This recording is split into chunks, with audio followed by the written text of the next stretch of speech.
ഇന്നത്തെ കാലത്ത് പറയുകയാണെങ്കിൽ നമ്മൾ സ്റ്റാർട്ടപ്പ് കൾച്ചർ എന്നാണ് പറയുക. അപ്പോൾ ഈ സ്റ്റാർട്ടപ്പ് കൾച്ചറിൽ നമുക്കൊരു നല്ല ടീമിനെ ഐഡൻറ്റിഫൈ ചെയ്യുന്നത് വളരെ ബുദ്ധിമുട്ടുള്ള പ്രോസസ്സാണ്. കാരണം നമ്മളെ ട്രസ്റ്റ് ചെയ്യണം, നമ്മളെന്താണെന്നുള്ളത് തിരിച്ചറിയണം. അതിന് കുറച്ച് സമയമെടുക്കും. 1 വർഷം കൊണ്ട് 2 വർഷം കൊണ്ട് നമുക്കൊരു ടീമിനെ ചിലപ്പം ബിൽഡ് ചെയ്യാൻ പറ്റുന്ന വരില്ല. പക്ഷേ എൻ്റെ കൂടെയുള്ള മിക്ക ആൾക്കാരും, എൻ്റെ ടീമിലുള്ള മിക്ക ആൾക്കാരും ഞങ്ങളുടെ തുടക്കം മുതലുള്ള ആളുകളാണ്. അപ്പോൾ കൃത്യമായി അറിയാം എന്താണ് കമ്പനിയുടെ പോളിസി എന്താണെന്നും കമ്പനി എങ്ങനെയാണ്, കമ്പനിയുടെ ഒബ്ജക്റ്റീവ് എന്താണെന്നും കൃത്യമായി തിരിച്ചറിഞ്ഞിട്ടാണ് ടീം നമ്മളോടൊപ്പം നിൽക്കുന്നത്. പക്ഷേ ഇവരെ തിരഞ്ഞെടുക്കുന്നതിലുള്ള പ്രോസസ്സ്, ഇപ്പോൾ അതിനൊരു മികച്ച HR ടീം വേണം ആദ്യം. അപ്പോൾ ആദ്യം മികച്ചൊരു HR ടീം വേണം, അതിനുള്ള ട്രെയിനിങ് പ്രോസസ്സുകൾ കൃത്യമായി നടക്കണം. ഇതെല്ലാം കഴിഞ്ഞിട്ട് മാത്രമേ നമുക്കൊരു ട്രസ്റ്റ് വർത്തി ആയിട്ട്, പ്രത്യേകിച്ച് ഈ ഇൻഡസ്ട്രിയിൽ നമുക്ക് പല കാര്യങ്ങളും പറഞ്ഞ് നമുക്ക് സെല്ല് ചെയ്യാം. സത്യസന്ധമായിട്ടുള്ള കാര്യം പറഞ്ഞ് സെല്ല് ചെയ്യുന്ന ആൾക്കാരെ നമുക്ക് കിട്ടണം. അതിന് മികച്ച സെയിൽസ് ടീം വേണം. ആ സെയിൽസ് ടീം കണ്ടിന്യൂ ചെയ്യണം.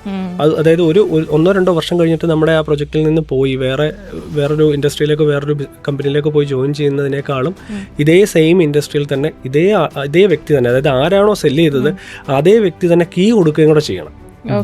അതാണ് ശരിക്കും ഇൻഡസ്ട്രിയുടെ ഏറ്റവും വലിയ സ്ട്രെങ്ത് എന്ന് പറയുന്നത്. എൻ്റെ ടീമിൽ അങ്ങനെയുള്ള ആൾക്കാരുണ്ട്. ആരാണോ സെല്ല് ചെയ്തത് അതേ വ്യക്തി തന്നെയാണ് ഫൈനലി വീടിന്റെ കീ ഹാൻഡ് ഓവർ ചെയ്യാനും പോയിട്ടുള്ളത്.